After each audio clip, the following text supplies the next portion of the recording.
Okay, so this is going to be a video. I just purchased a 1976 Corvette Stingray, and they wanted $7,900 for it. And after sort of looking at it and a few things that I'm a newbie, so a lot of this stuff I'm learning as I go along. Kind of found out there's a couple headaches with it, but I got it for $6,300, and as I started to, I could then find that there was a ton of leaks, which I guess is probably pretty common with the the T-tops and whatnot at this vintage. But when I opened it up and looked in the back, in this probably hard for you to see, in this back area here,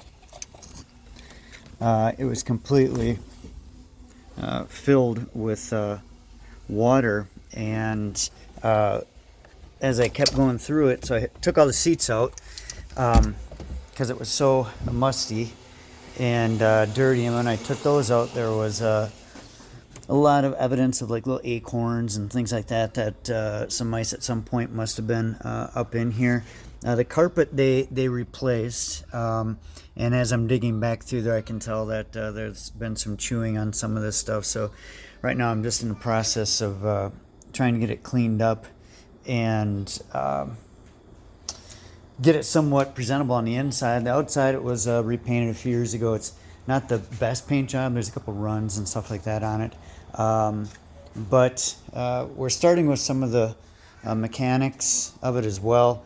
Again, I don't profess to be a great mechanic on any of this. Just put new plugs in, and going to the wires and the distributor and rotor and all that looked sort of good. Otherwise, it appears to be decent. There's a little leak in the oil pan, which I have to take care of, and just got new air filter and things like that. Just simple things for now.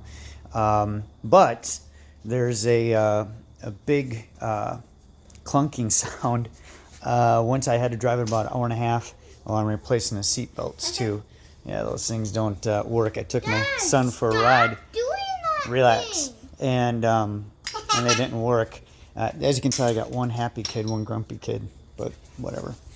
And so there was some clunking that was going on, and it happened when I started to get on the brake, and I thought maybe it was, I don't know, the pads or something along those lines making some sound. It dissipates as I start to drive it. I had to drive about an hour and a half on the interstate to get it home, and it ended up handling decent. It obviously needs like an alignment and things like that. Here's buckle. Oh, thank you, honey. And but anyway, yeah. So this is the project car, and I will be probably just doing some updates as I go along on this. I'm learning from all the experts on YouTube right now on how to fix it, but thought I'd show you my 76 Vet. Says 34,000 for the mileage. I assume it's 134. Interior wise, it's not bad. I think they replaced the door panels and things like that. Speedometer doesn't work. The temp gauge doesn't work, so I need to fix that.